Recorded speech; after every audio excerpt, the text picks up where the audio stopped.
This podcast is a product of the Florida Academy of Collaborative Professionals. Nothing in this podcast should be considered legal advice. To find a collaborative professional near you, visit www.collaborativepracticeflorida.com. I'm Catherine Eaton, a collaborative family law attorney and a member of the Florida Academy of Collaborative Professionals. Today's guest is Lucille Palmer. Lucille is a Florida licensed clinical social worker. She's been in the mental health career for 44 years and almost entirely as a clinician. She completed her training as a family mediator. She's completed her training as a parenting coordinator, and she's a founding member of the Capital Collaborative Group, abbreviated CCG. She's a board member and serves as a secretary, and she's a collaborative mental health professional and facilitator for close to 8 years now. So welcome, Lucille. Thank you, And Catherine. the first question I have for you, and I always have for our guests, is how did you become involved in the collaborative process? How did you find out about it? How did you start practicing? Sure. In the year 2017, probably somewhere about halfway through the year, three-quarters of the way through the year, um, one of the local attorneys here in Tallahassee approached me and informed me about this type of divorce called collaborative divorce. I had never heard of it before.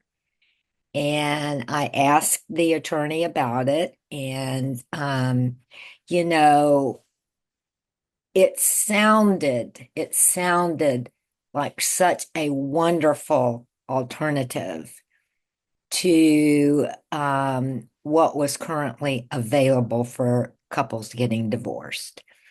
Um, So I read about it and I decided to go ahead and get the collaborative law training. And I did that in early 2018, completed the training, and applied to become a member of our practice group here in Tallahassee, which is called the Capital Collaborative Group, and was accepted as a member.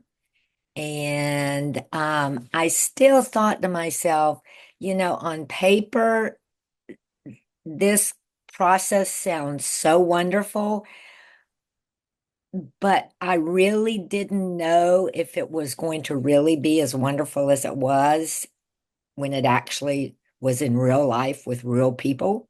Yeah, And- that's the way everything is. You can read about it, but until you do it, you don't know how.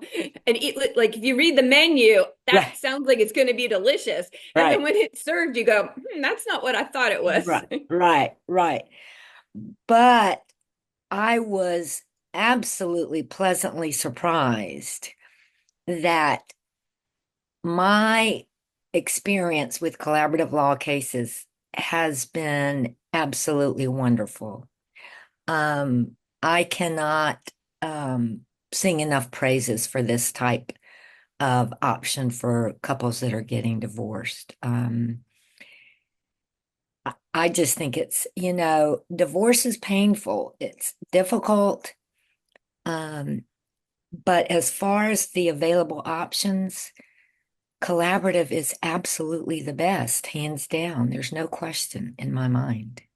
Will you explain a little bit about why it is the best? What's the difference? What was happening or what happens in other processes and then the change when a couple goes through it through the collaborative process? Will you explain the difference?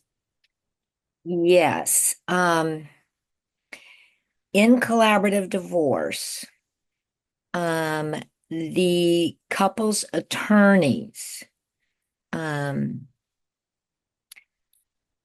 discuss what collaborative divorce is with the clients, and then the attorneys mutually agree on two neutrals, one of them being the mental health professional neutral in my case. And then we all come together as a team to help these two people go through the divorce process. What's different about collaborative is some of the obvious differences are it's less costly than litigation. It is transparent, meaning everything is out on the table for both of the parties.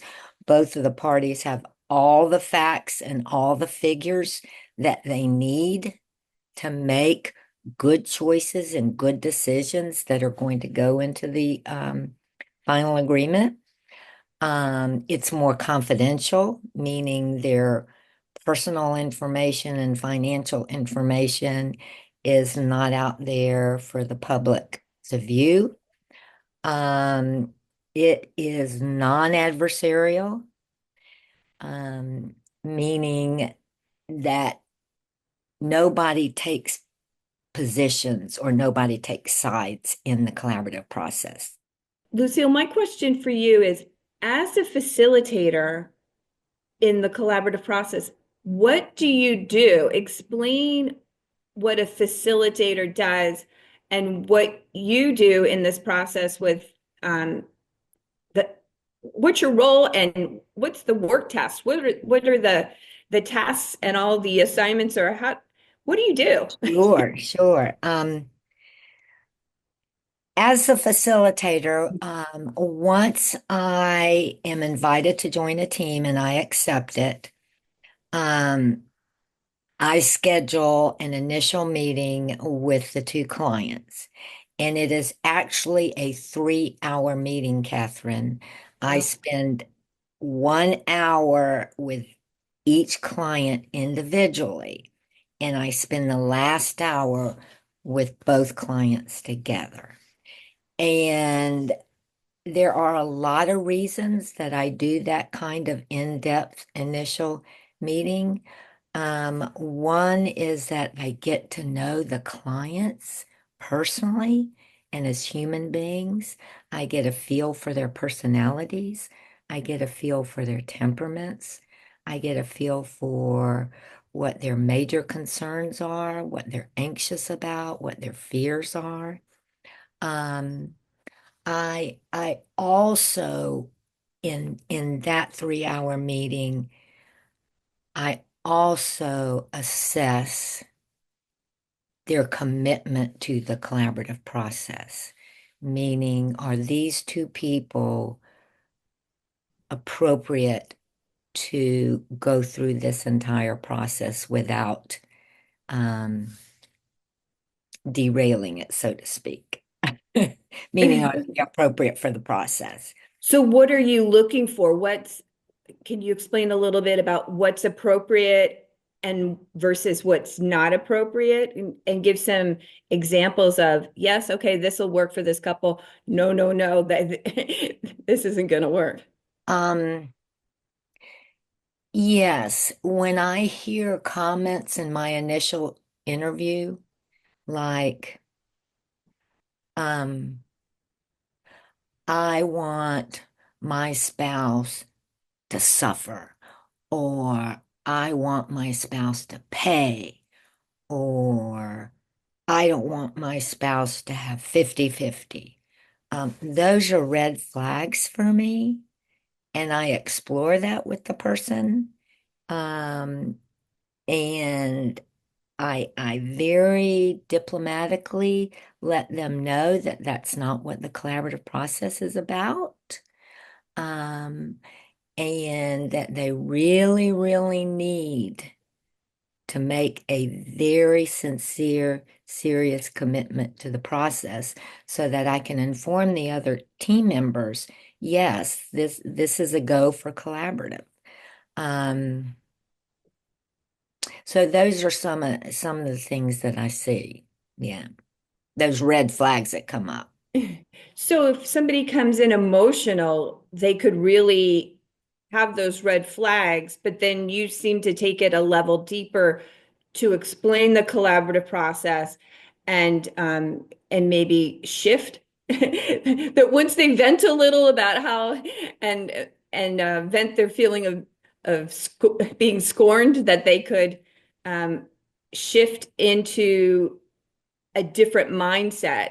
So explain a little bit about the collaborative mindset, that the expectations that we have of the clients as to um, what how they're going to act and what they're going to do and Mhm.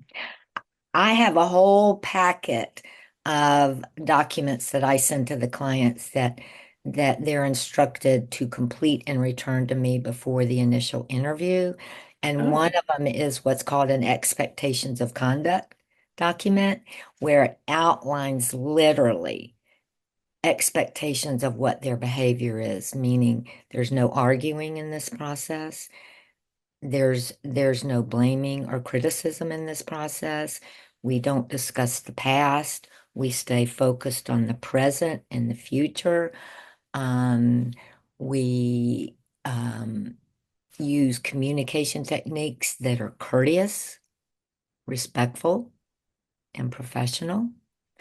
Um, those kinds of things. So they know they have a list of behaviors that are expected of them.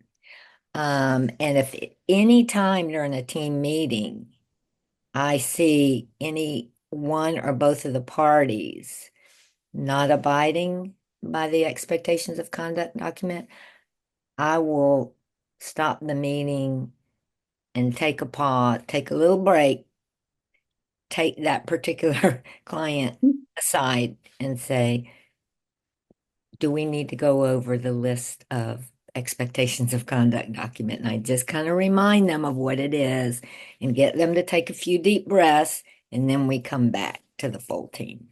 Yeah. that's a great strategy. Are your collaborative cases taking place via Zoom or live or both? What's Both, going on in Tallahassee? both. In cases where one or both clients travel a lot, we very often use Zoom. In cases where two parties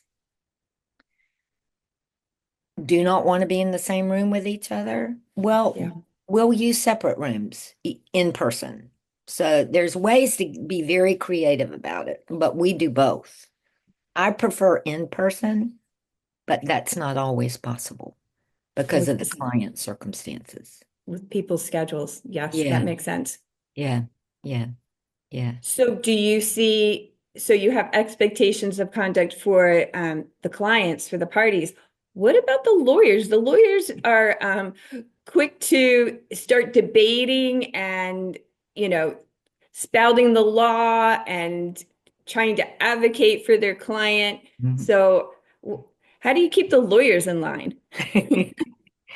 Um, I would tell you, since I've been doing this, and I'm compared to many of the practice groups around the state, like in Central Florida and South Florida, our practice group is young and new. And I've been only been doing this for what, 6, 7 years now. Um, and I've only had one case where the attorneys were acting inappropriately. And what I did is I had a separate meeting with each one of them. And I told them, this is what I expect of you. Are you willing to abide by those expectations? And it kind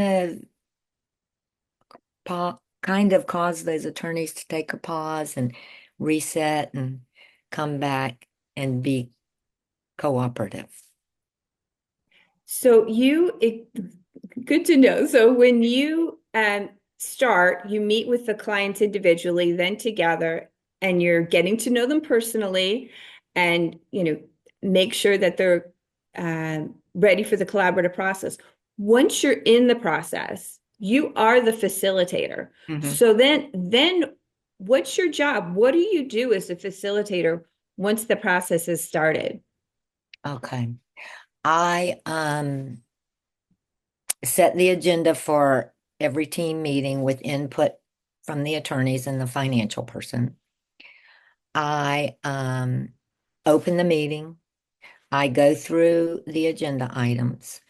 Um, I let everybody know that their voice is important, that they're encouraged to speak up and identify what their needs and concerns are.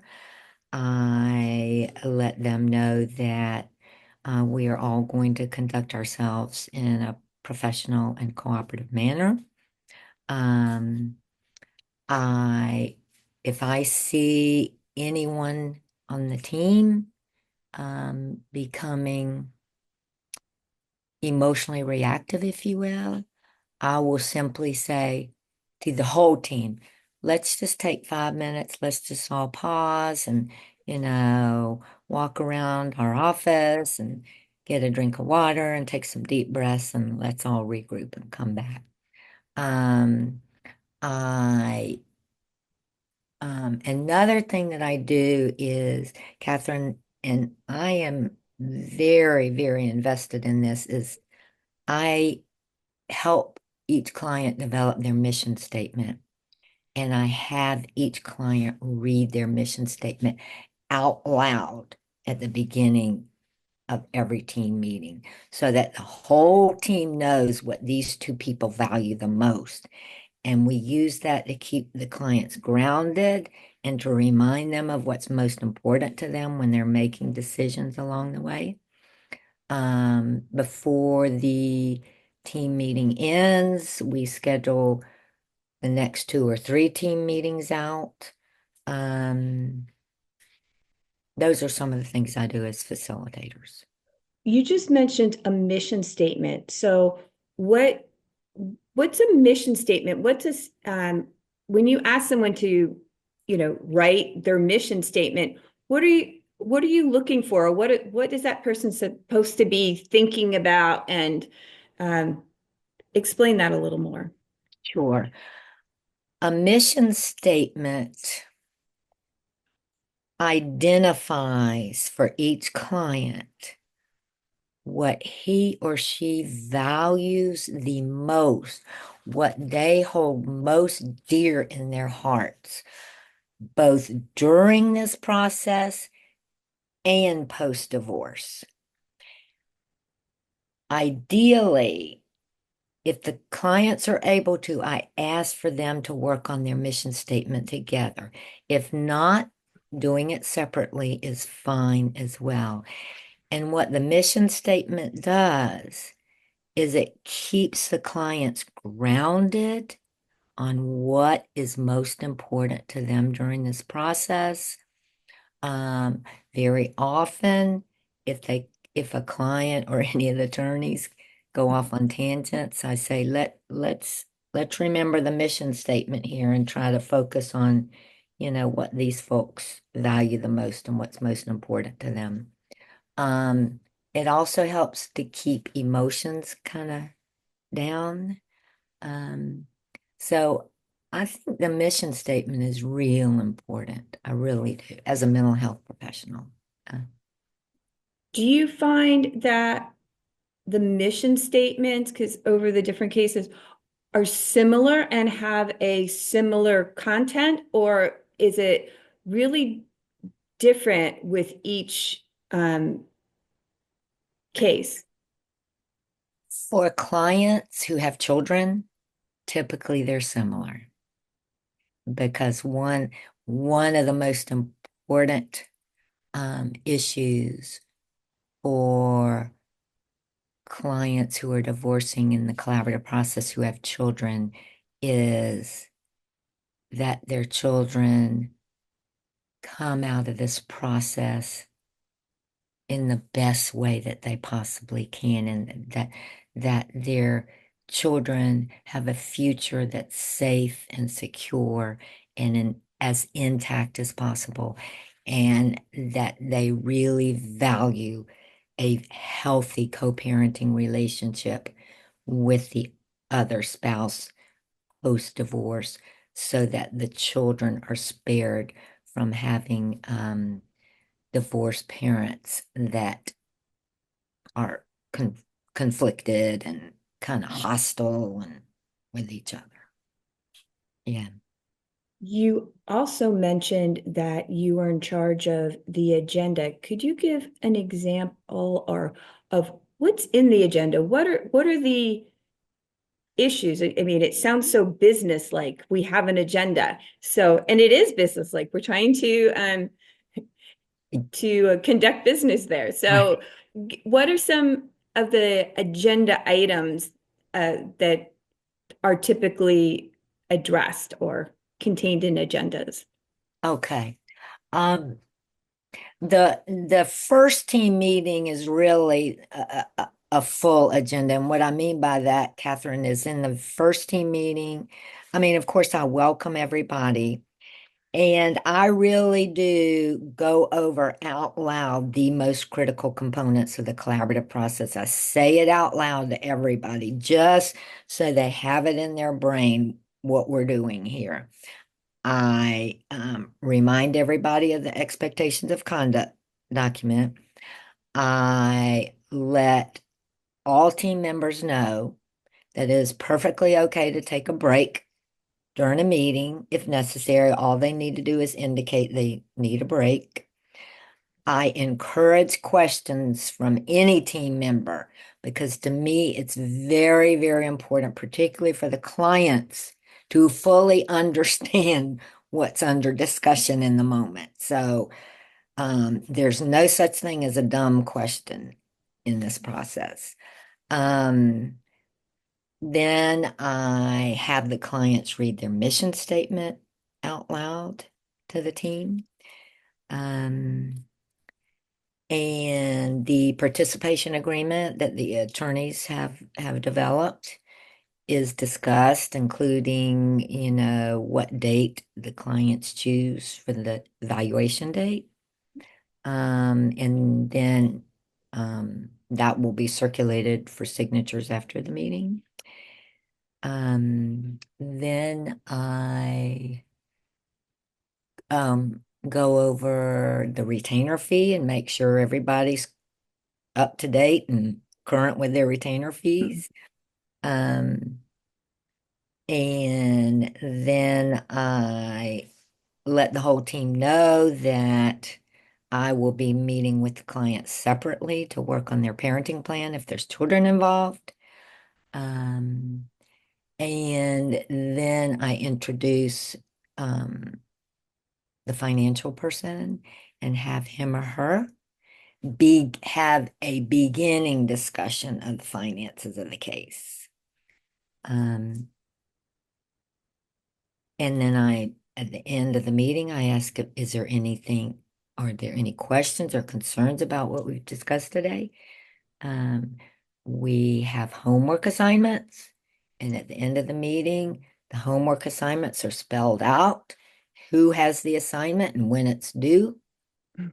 Um, and then if there's any meetings with any of the professionals in between team meetings, those are also scheduled.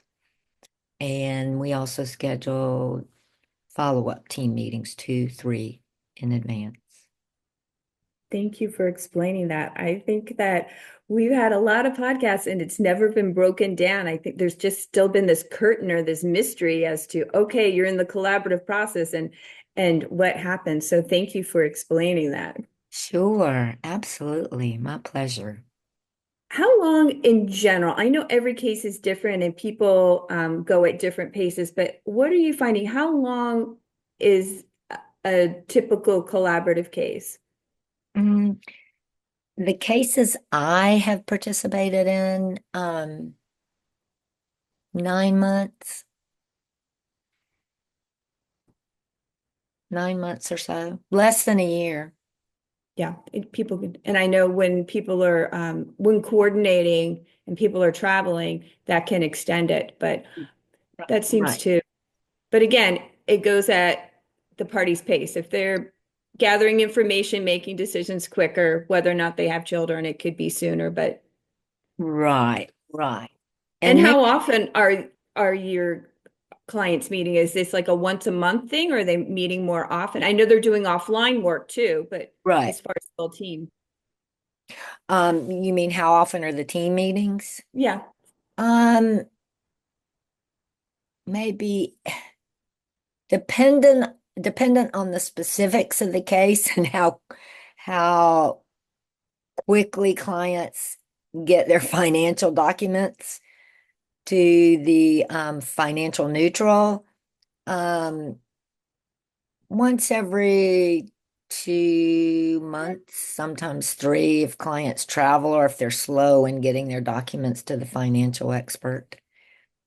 It really depends upon the clients, Yeah, doesn't it? The professionals are there. It's right. the clients. And we So let them know that. We let so if them they're know us. complaining it's taking too long, it's probably because of them, right? Exactly. Exactly. We tell them out loud, you set the pace, you're the ones that set the pace. We're here and ready and willing and yeah. Thank you so much, Lucille, for being a guest on today's podcast. We appreciate it. And you gave us a lot of great information and explained it. So thank you again. Thank you for having me, Catherine. Have a good day. Bye.